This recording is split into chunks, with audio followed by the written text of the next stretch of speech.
les addictions brisées et avoir la gloire de Dieu dans votre vie. J'ai dit dans votre vie. Dans votre vie.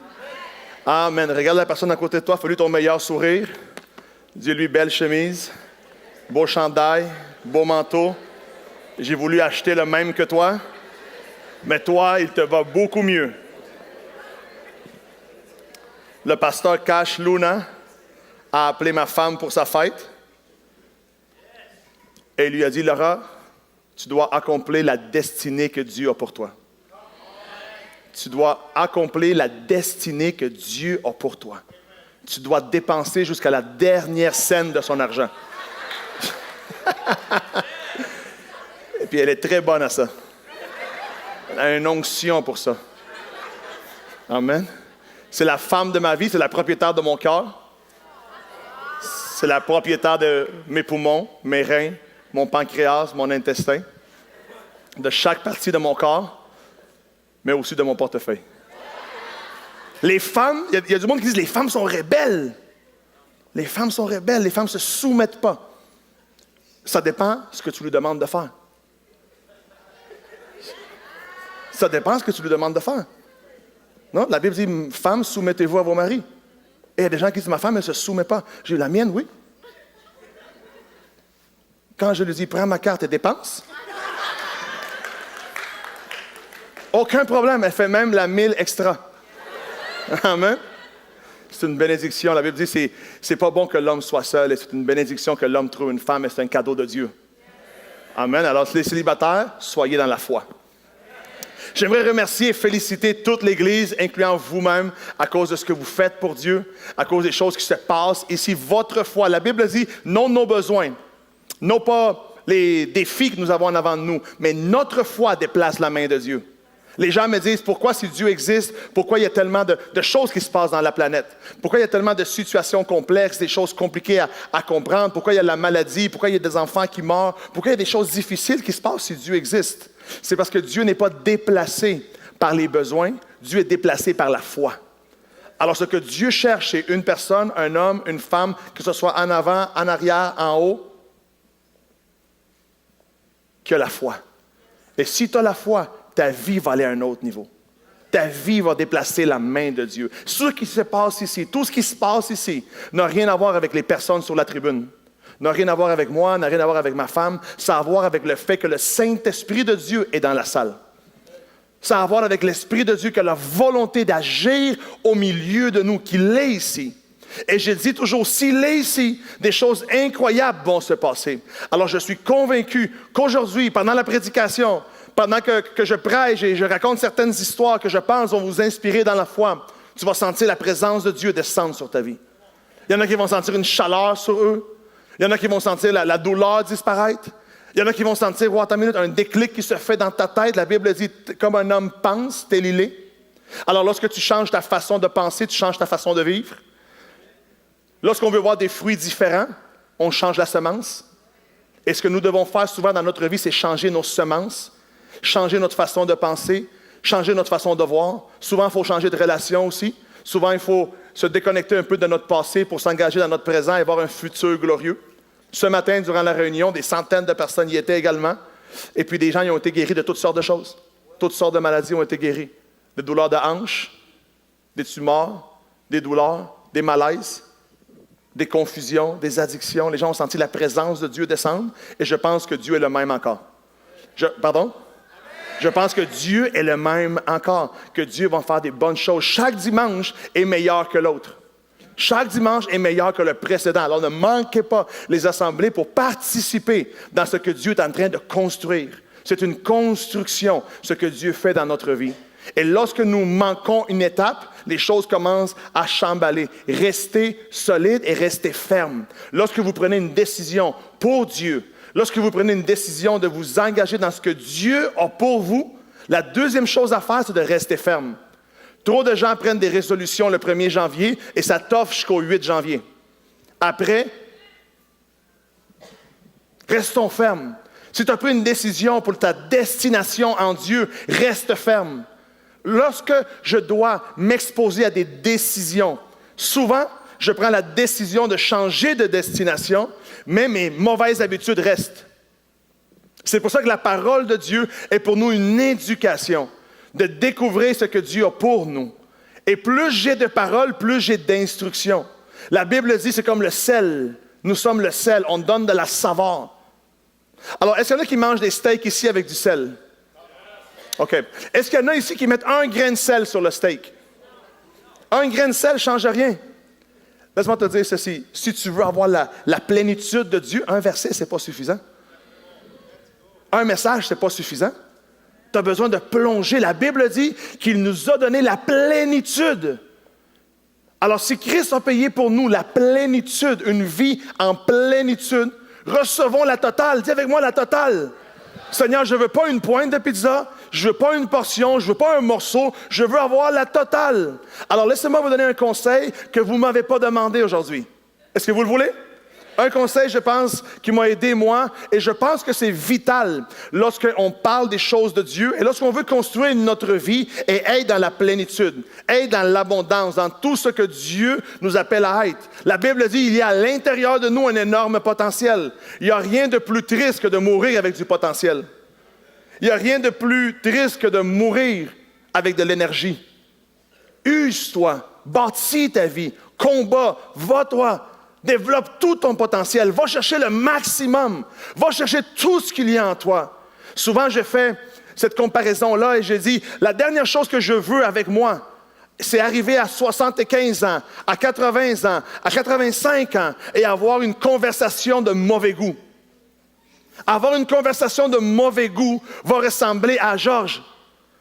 Tu aurais pu faire ça, mais tu as eu peur. Ah, tu aurais pu essayer telle chose, mais tu as hésité. Ah, Dieu t'inspirait à l'intérieur de toi. Tu as eu le rêve, tu as eu la vision, tu as eu l'idée, mais tu as eu des craintes et tu ne l'as pas fait.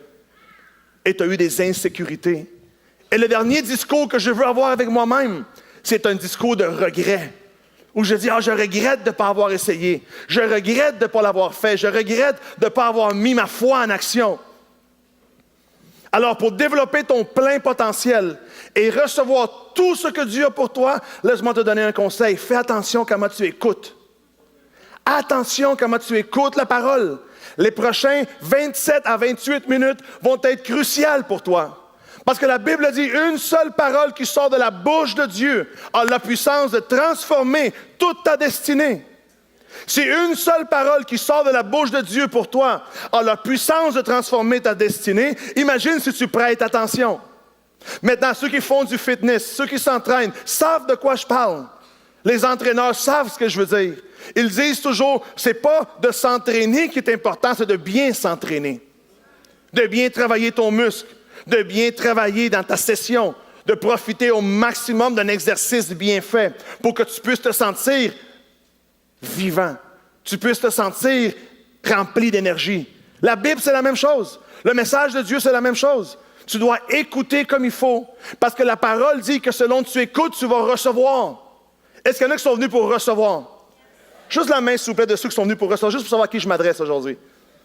OK, that's awesome. Vous allez recevoir. La Bible dit, Dieu ne manque aucun appel. Vous savez, moi, je suis peut-être le gars que, si tu es dans l'urgence, je suis peut-être pas le meilleur gars à appeler.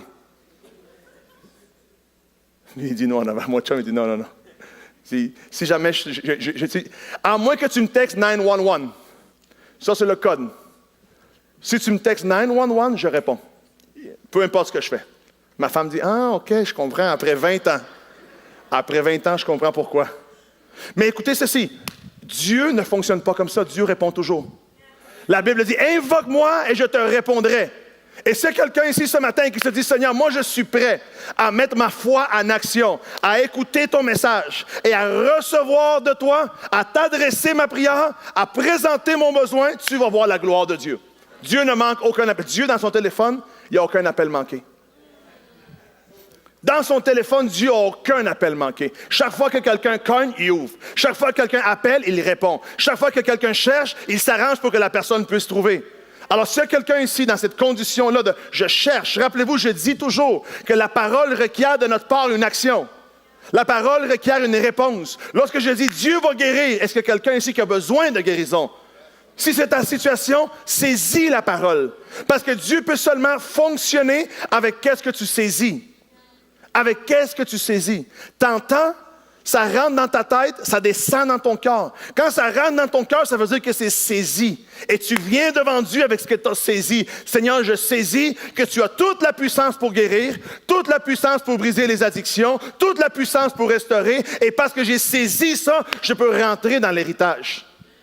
Vous savez, il y a un problème avec l'Église parce que la parole de Dieu dit que nous avons un héritage.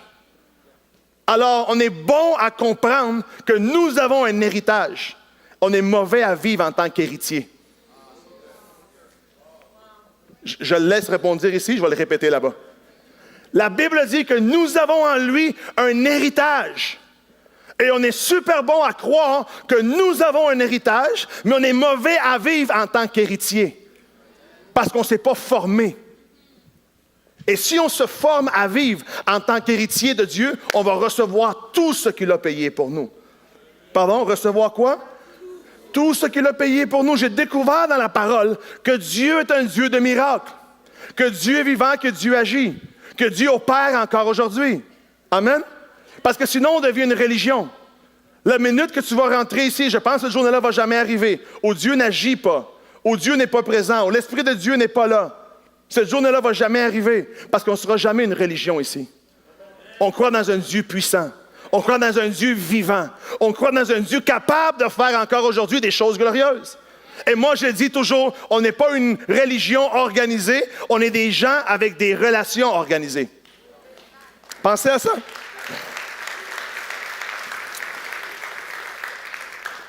On n'est pas des personnes avec une religion organisée, mais avec une relation organisée. Ça veut dire que j'ai organisé mes relations dans l'ordre correct afin de pouvoir développer tout mon potentiel et j'ai mis Dieu en premier. Parce que j'ai découvert que si je mettais Dieu en premier, tout allait couler de la bonne source. Au lieu d'aller puiser à l'extérieur, je reçois de l'intérieur, de celui qui m'a créé. Par la suite, la deuxième priorité, c'est avec moi-même.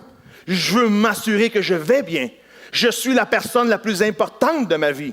Pour quelle raison? Parce que si je vais bien, mes relations vont bien aller. Si je vais bien, tout ce qui sort de moi va bien sortir. Ce n'est pas égoïste de s'occuper de soi-même. Si tu sais ce que tu veux, tu sais ce que tu es prêt à recevoir. Et tu sais ce que tu es prêt à donner aussi. J'ai découvert que mettant Dieu en premier, moi en deuxième, ensuite ma famille, ensuite les intérêts des gens qui m'entourent, ensuite les autres projets, ça mettait en ordre mes relations et ça me permettait de vivre dans une meilleure situation. Amen? En lisant dans la parole de Dieu, j'ai découvert que Dieu fait des miracles incroyables. Lorsque je lis dans la Bible et je vois que partout où Christ passait, il opérait des miracles incroyables. Lorsque tu lis dans la parole, tu vas découvrir que Dieu est un Dieu de miracles. Parce que tu vois les sourds entendre, tu vois les boiteux marcher, tu vois les paralytiques courir, tu vois toutes sortes de miracles opérer. La première place où j'ai découvert que Dieu est un Dieu de miracles, c'est en lisant la parole de Dieu. La deuxième place où j'ai découvert que Dieu est un Dieu de miracles, c'est en regardant les hommes de Dieu, les femmes de Dieu qui croient en lui et qui font ce que la Bible dit. Et je voyais que Dieu passait à travers des hommes et des femmes pour opérer des miracles. Et que les gens étaient guéris, et que les personnes étaient délivrées. Et je voyais un Dieu vivant passant par des personnes. Et c'était glorieux. J'ai aimé voir dans la Bible que Jésus faisait des miracles étant un homme. Allô? Que Jésus n'était pas un Dieu, mais que Jésus était un homme comme toi et moi, sauf qu'il était rempli du Saint-Esprit. Alors j'ai commencé à voir aussi des hommes de ma génération opérer dans cette réalité-là et voir des choses incroyables. Par la suite, j'ai commencé à croire que Dieu pouvait m'utiliser moi aussi. Et en voyant Dieu m'utiliser, ça m'a inspiré, ça m'a confirmé que Dieu est plus que réel. Dans ma vie à moi, il n'y a aucun doute, pas l'ombre d'un doute que Dieu n'est pas réel. À travers nous, on a vu des miracles extraordinaires. On a vu que Dieu a passé des choses next level se sont produits ici. Et durant les 3 dernières années qu'on vient de vivre, d'ailleurs nos 3 premières années comme Église, on a entendu des miracles incroyables. Des miracles partout, dans la santé, dans la famille, dans les enfants, dans les entreprises, dans les finances, dans les projets. Dans chaque domaine que les gens ont décidé de mettre entre les mains de Dieu, Dieu a agi. Dieu a agi, réellement. L'autre jour, quelqu'un me disait, Georges, mais moi, je n'ai pas senti Mais laisse-moi te dire que dans la Bible, ça ne dit pas que tu vas sentir. Ça dit qu'il est là.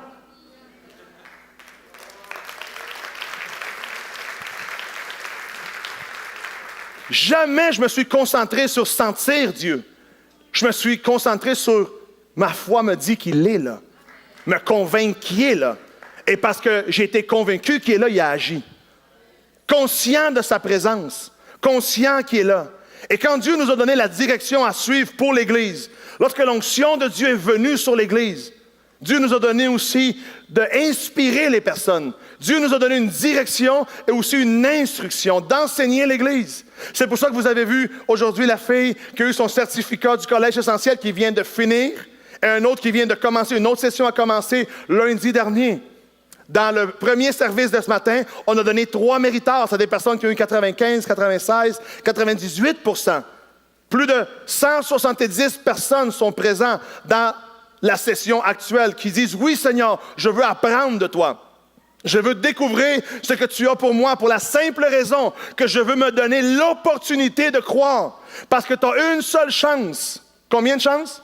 Tu as une seule chance de vivre. Tu ne peux pas vivre maintenant comme si tu aurais une autre opportunité de revenir. On est dans la finale de nos vies. On est dans la finale de nos vies. Alors, vis ça au maximum. Le Seigneur nous a enseigné à motiver la foi des personnes, à équiper les gens, que Dieu peut aussi travailler à travers eux.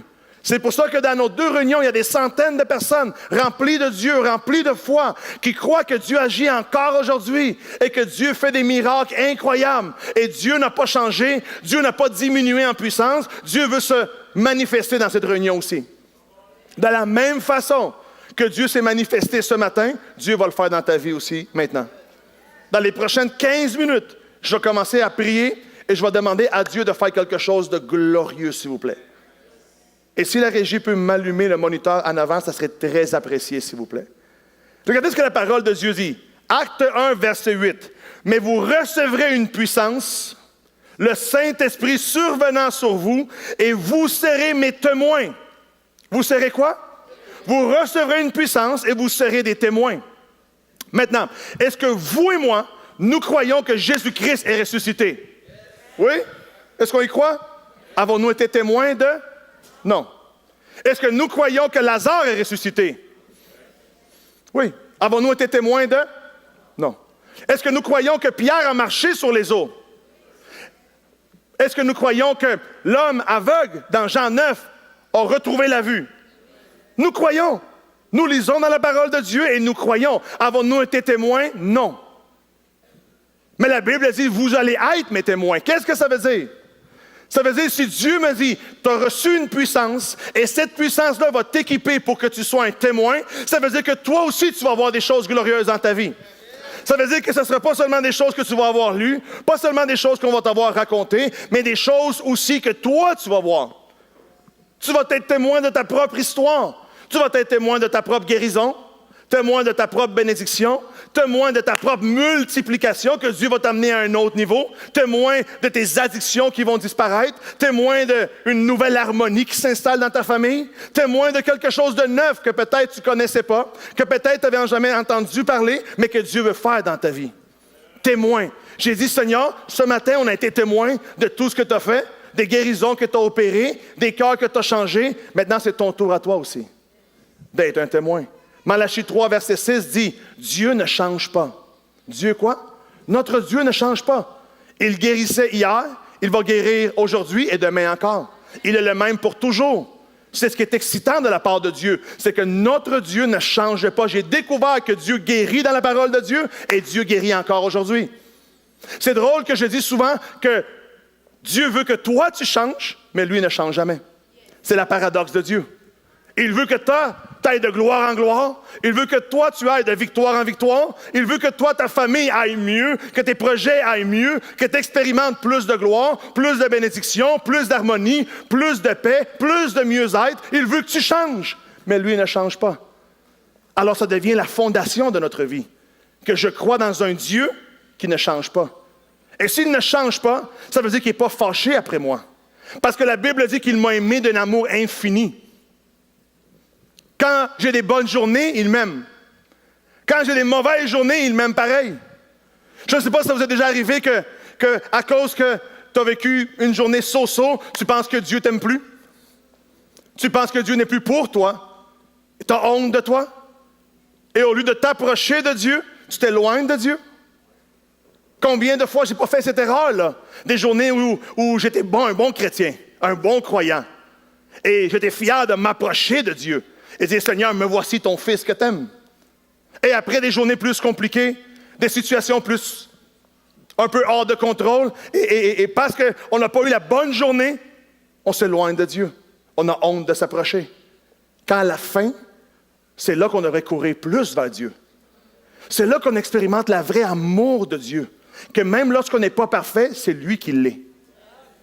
Que même lorsqu'on ne fait pas toutes les choses qui sont censées être faites, lui a tout accompli pour nous. L'amour de Dieu n'a rien à voir avec ma fidélité envers lui, mais ça a à voir envers sa fidélité à lui envers moi. Ta relation n'est pas basée sur ta fidélité. Ta relation avec Dieu est basée sur sa fidélité envers toi. Que Dieu t'aime, que Dieu veut toi, que Dieu désire que tu puisses le rencontrer, que Dieu pardonne nos péchés, qu'il n'y a rien qui scandalise Dieu. Amen. Le message que j'ai pour toi aujourd'hui, c'est une recette facile. Dis avec moi, une recette facile.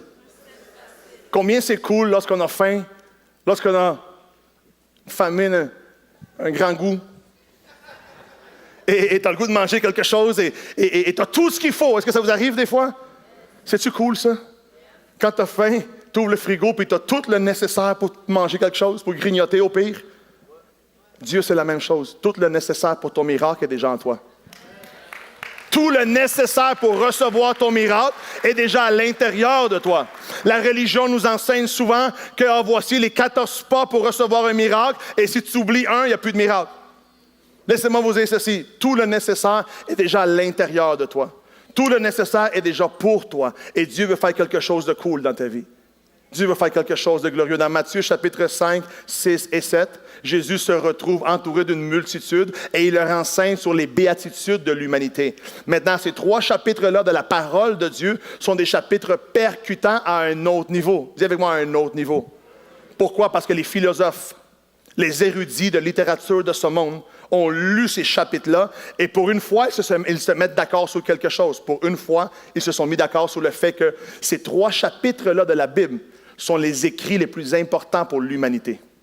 Si on lit ça, si on comprend le message qui est transmis, ça va être glorieux.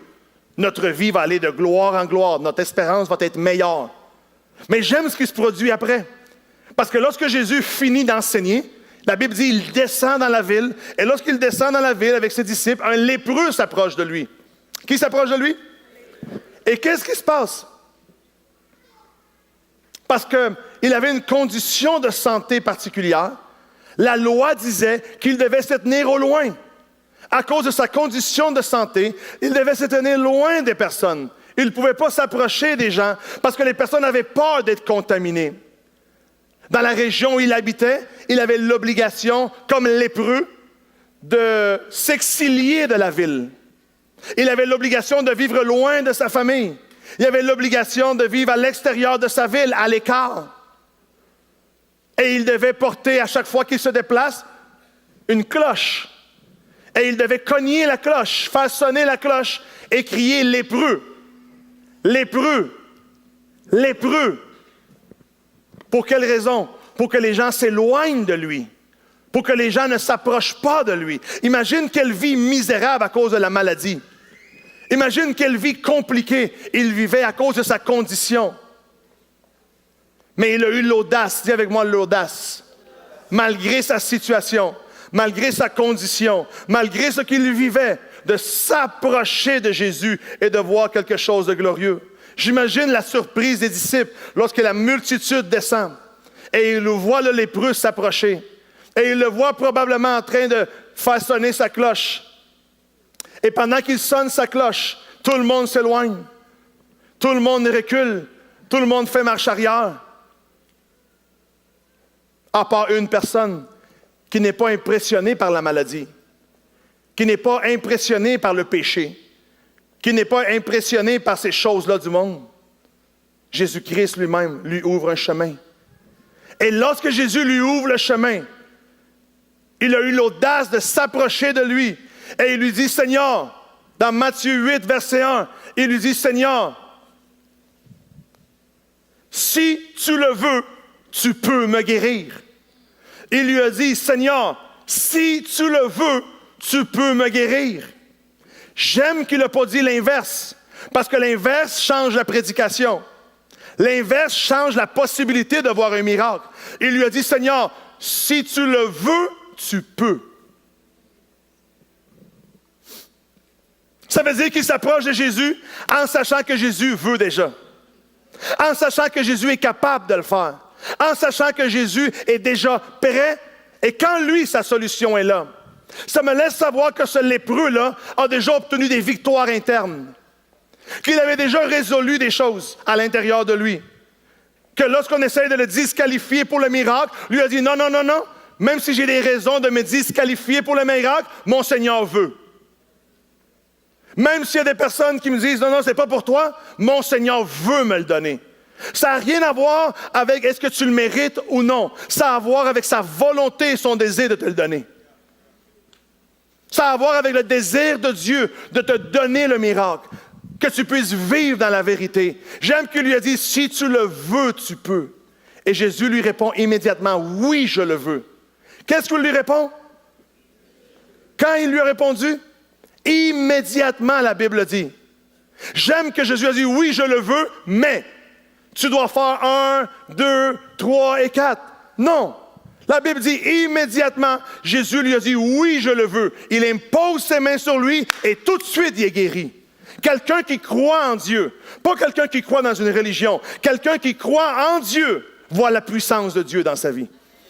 Ce jeune homme-là, lépreux, malade, exilié, mis à l'écart, où personne ne voulait de lui, s'approche de Jésus et lui dit, Seigneur, si tu veux. Et Jésus lui dit, oui, je veux te guérir.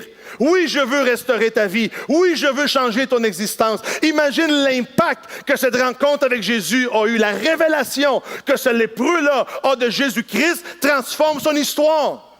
Parce qu'il est passé d'être un exilié à maintenant retourner dans sa famille. Il est passé d'être quelqu'un mis de côté à maintenant intégrer la société, profiter de la vie, peut-être profiter de ses enfants, peut-être revoir ses parents encore une fois. Quelqu'un qui est touché par Dieu, Dieu lui change l'existence. Ne crois jamais dans quelqu'un qui te dit qu'il est touché par Dieu et sa vie n'a pas été transformée. Il a juste joint une religion. Ne crois jamais quelqu'un qui te dit « Ah, ma vie a été changée ». J'ai rencontré Dieu, il n'y a rien qui s'est produit dans sa vie. Chaque fois que j'ai vu quelqu'un dans la parole avoir une expérience avec Dieu, sa vie a été changée. L'homme riche, sa vie a été changée. Zachée, sa vie a été changée. Matthieu, sa vie a été changée. Paul, sa vie a été changée. Les apôtres, sa vie a été changée. Pour quelle raison? Parce qu'ils ont eu une rencontre avec Dieu. Et ça a changé toute son histoire. Je veux qu'aujourd'hui, tu puisses entendre dans ton cœur, dans ton esprit, que pour ton besoin, que pour ta maladie, que pour ta réalité, Dieu dit oui, je le veux aussi. La parole dit, il est le roi des rois. Il est le Seigneur des seigneurs. Tantôt, on chantait que le roi fasse son entrée. Si le roi fait son entrée, et s'il est le roi des rois, ça veut dire que je suis sa propriété. Allô? Savez-vous pourquoi je prends soin de ma maison? Parce qu'elle m'appartient. Savez-vous pourquoi je prends soin de mon auto? Parce qu'elle m'appartient. Savez-vous pourquoi je prends soin de mes entreprises, de mes projets? Parce qu'elles m'appartiennent. Un propriétaire prend soin de ses biens. Un bon propriétaire s'occupe bien de ses choses. Dieu est un bon propriétaire. Si tu lui as donné ta vie, il va guérir ce qui lui appartient. Il va guérir ce qui est brisé en toi. Il va guérir ton corps et aussi ton cœur. That's super easy, amigos. Super facile. Des fois, je dis, Seigneur, la parole dit, je suis son chef-d'œuvre. Alors, si tu es le chef-d'œuvre de Dieu, si tu es la meilleure chose que Dieu a fait, qu'il n'y ait aucun défaut en toi, qu'il n'y ait aucune maladie, qu'il n'y ait aucune addiction, qu'il n'ait rien en toi. Si ce n'est pas bon dans le ciel, que ce ne soit jamais bon chez toi. Si ce n'est pas permis au ciel, que ce ne soit pas permis chez moi. La Bible dit, il a payé pour nos maladies. Il a payé pour nos souffrances. Il les a portées. Et s'il les a portées, tu n'as plus à l'endurer. Si Jésus a porté la maladie sur lui, tu n'as plus à l'endurer. Alors le même oui que l'homme lépreux a reçu, c'est pour toi aussi aujourd'hui. Lorsque quelqu'un dit oui, il y a toujours une personne prête à nous décourager.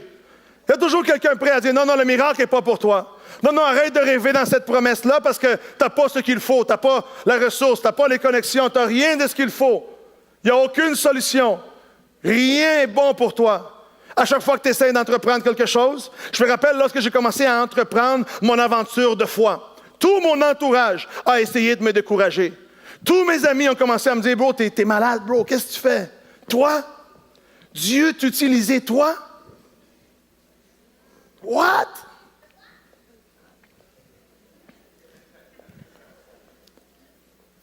Quand j'ai commencé à raconter que Dieu avait brisé toutes mes addictions, et que là, tout d'un coup, j'avais plus ce désir-là de consommer en extrême toutes ces choses-là que j'aimais consommer. Je dis, what? Toi? Clean? No way. Impossible. Je me rappelle, j'avais rendu un service à un de mes bons amis de l'époque. Et pour me remercier, il m'invite dans sa nouvelle maison, dans sa nouvelle demeure, où 4 amis avaient loué un bungalow dans l'est de la ville. Et il me dit, bro, merci beaucoup. Merci pour ce que tu as fait pour nous. Merci beaucoup, ça nous encourage. Merci de ton aide. Nous aussi, on veut te remercier. Et on a toutes ces choses-là que tu aimes. Ah, j'ai dit, amen. Moi, je pensais qu'il allait avoir de la pizza, des steaks. Comme j'ai dit un jour à ma femme, j'ai dit, chérie, moi, j'étais appelé à avoir un corps athlétique. J'étais appelé à avoir un corps athlétique. Mais il y a des choses qui se sont passées qui ont altéré un peu le résultat. Mais je vais travailler le projet. Elle me dit, mais qu'est-ce qui s'est passé? Des steaks ont passé, des pâtes, des Big Mac, des cheesecakes, plein d'affaires ont passé que finalement, ça a affecté le résultat. Mes amis m'appellent. Je rentre dans la maison, tout l'alcool que j'aimais boire, toutes les drogues que j'aimais consommer, toutes les atmosphères dans lesquelles j'aimais être, les films qu'on regardait, dans le fond là-bas, toutes les choses qu'on aimait faire. Il m'a dit, bro, rentre ici, c'est pour toi.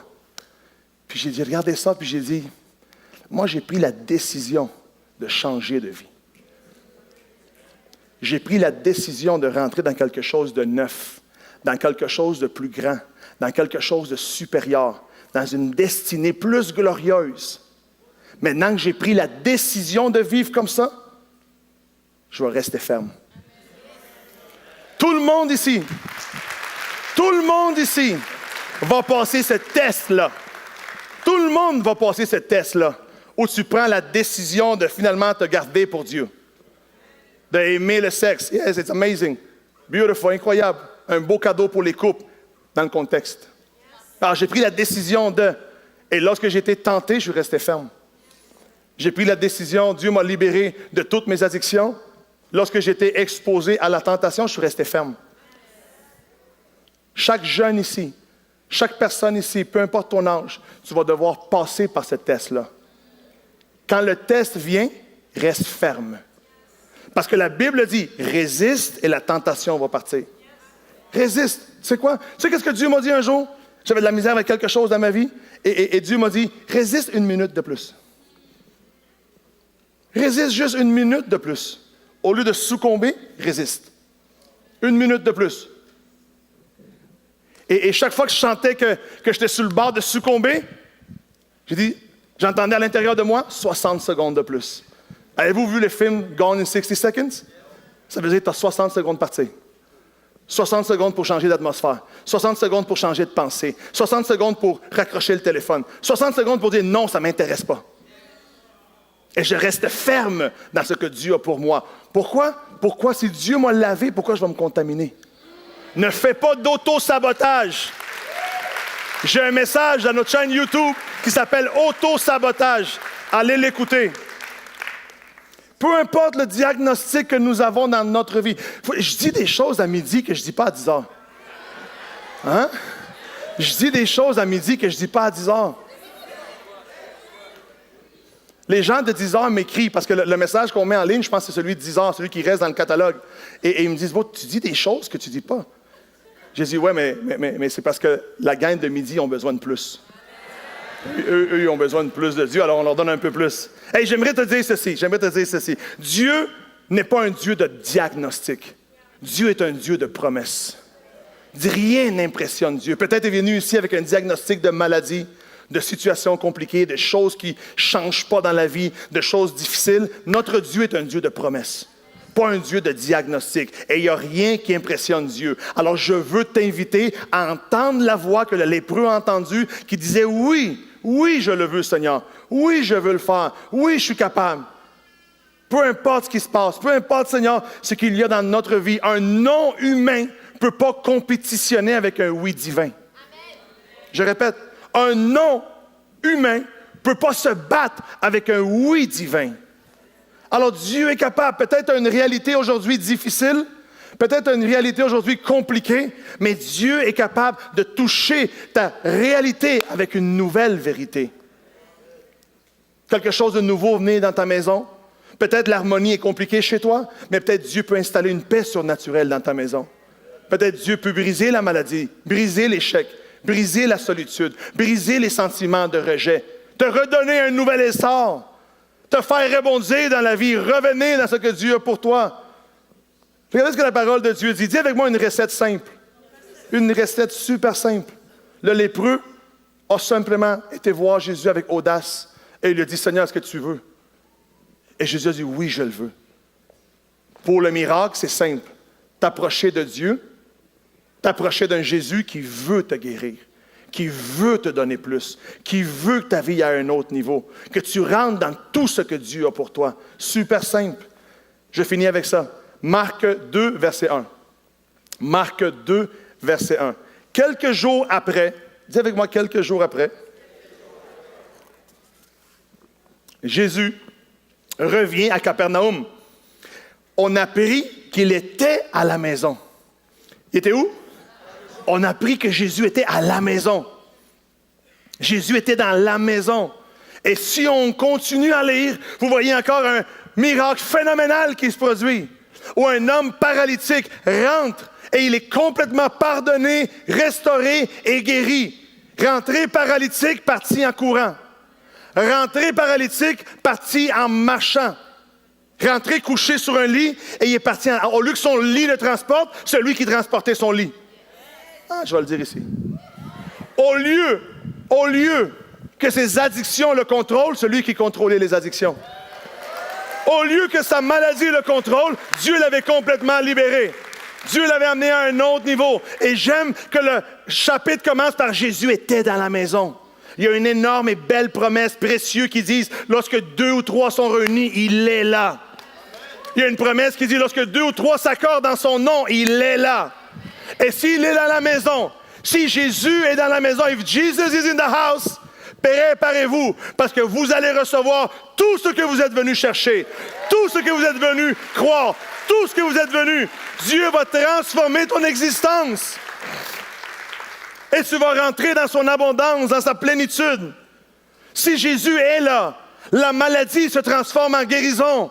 La pauvreté se transforme en abondance et il est capable de pourvoir à tous nos besoins selon toute sa richesse en gloire.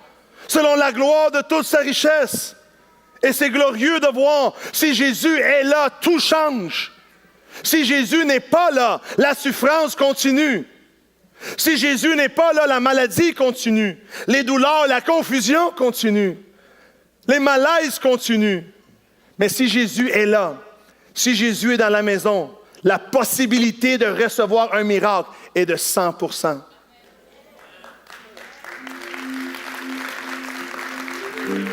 J'ai dit, si Jésus est là, la possibilité de recevoir un miracle vient d'augmenter à 100%.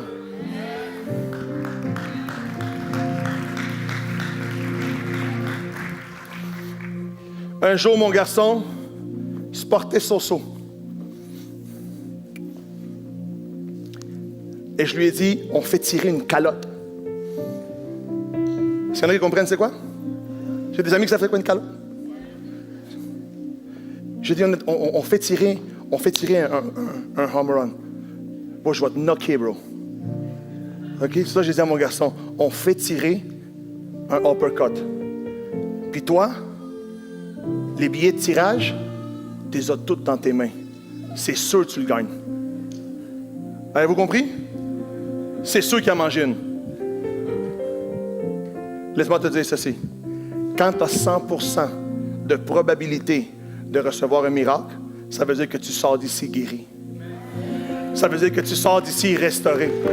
Ça veut dire que tu sors d'ici avec quelque chose de neuf. Une santé divine, un bien-être divin, une nouvelle conviction, un nouveau désir d'aller vivre ta vie mieux que jamais. Parce que Dieu est avec toi. Et si Dieu est avec moi, qui peut être contre moi? Quelle maladie peut tenir en moi si Dieu est avec moi? Quelle pauvreté peut coller à moi si Dieu est avec moi? Quel malaise peut coller à moi si Dieu est avec moi? Est-ce qu'il y a quelqu'un ici qui se dit « Dieu est avec moi » et si Dieu est avec toi, 100% de probabilité d'être guéri aujourd'hui? Si tu es venu chercher un miracle, moi je t'invite à être debout avec moi. Et à commencer à dire « Seigneur, est-ce que tu le veux? Seigneur, est-ce que tu veux me guérir? » Pose cette question, Seigneur. Est-ce que tu veux me guérir? Est-ce que tu veux me libérer? Est-ce que tu veux me rendre libre? Et entends la voix de Jésus-Christ te dire, oui, je le veux.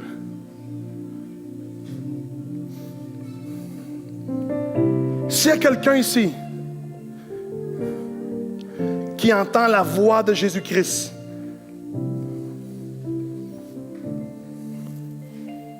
comme le lépreux l'a entendu. Seigneur, si tu le veux, tu peux. S'il y a quelqu'un ici aujourd'hui qui se dit, Seigneur, moi je crois que tu veux. Et je crois aussi, Seigneur, que tu peux. Je t'invite juste à lever ta main. Si tu es venu et tu cherches un miracle dans ta vie. Je finis avec ce verset-là. Dans Marc 16, versets 17 et 18, qui dit « Voici les miracles qui accompagneront ceux qui auront cru. » Comme votre serviteur ici, comme toute l'équipe ici. Voici les miracles qui accompagneront ceux qui auront cru. En mon nom, pas dans le nom de Georges, pas dans le nom de Laura, dans le nom de Jésus. Ils chasseront les démons, ils parleront de nouvelles langues.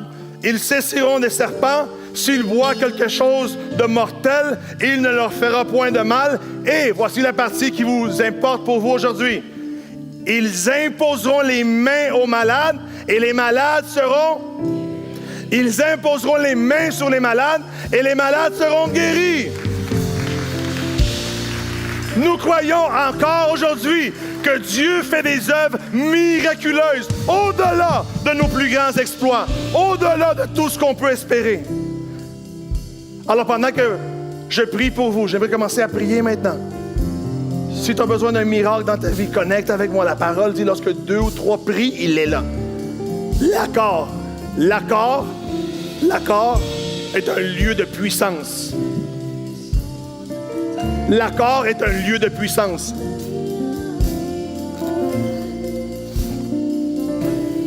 Seigneur, au nom de Jésus, nous sommes venus ici aujourd'hui dans ce service de miracle, dans ce service de guérison, parce que nous savons que tu agis encore aujourd'hui.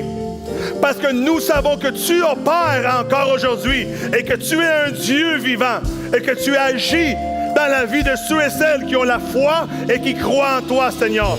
Au nom de Jésus, je parle à toute maladie dans cette salle. Je parle à tout cancer, à toute tumeur, à tout membre qui est malade, dans ta tête, dans ton cerveau, dans tes oreilles. Au nom de Jésus, j'ordonne à la maladie de quitter ton corps pour la gloire de Dieu. J'ordonne à chaque canot, chaque vaisseau à l'intérieur de ton oreille d'être guéri maintenant au nom de Jésus. aux migraines, d'être guéri maintenant, aux nerfs qui sont coincés dans tes vertèbres, à être guéri maintenant au nom de Jésus, aux douleurs dans la mâchoire, aux douleurs aux dents, aux douleurs au niveau du menton, du cou, de la nuque, au nom de Jésus, j'ordonne maintenant toute maladie soit guérie au nom de Jésus. Tu quittes son corps pour la gloire de Dieu. La parole dit qu'il a vaincu la maladie. La parole dit qu'il a porté sur lui toutes nos souffrances.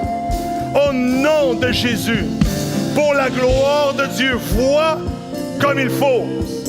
Au nom de Jésus, entends comme il faut. Mange comme il faut. Bouge comme il faut. Au nom de Jésus. S'il y a des personnes ici que vous vous dites, pendant qu'il a prié, j'ai senti quelque chose en moi. Je l'ai senti dans ma tête, dans mon front, dans mes yeux, dans ma mâchoire, dans ma nuque, dans ma vertèbre, dans mon oreille. Je l'ai senti et ma situation vient de changer. Est-ce que je peux voir les mains? Les mains de ceux qui l'ont senti. Avancez, s'il vous plaît. Ceux qui l'ont senti. Et je vais demander à mon équipe qui est ici de s'installer, s'il vous plaît, mes collaborateurs de prière, parce qu'on veut prier pour vous et on veut entendre ce que Dieu fait dans votre vie. Ceux qui ont levé la main, que vous l'avez senti maintenant, c'est changé. La condition est changée, la situation est changée par la puissance de la parole de Dieu.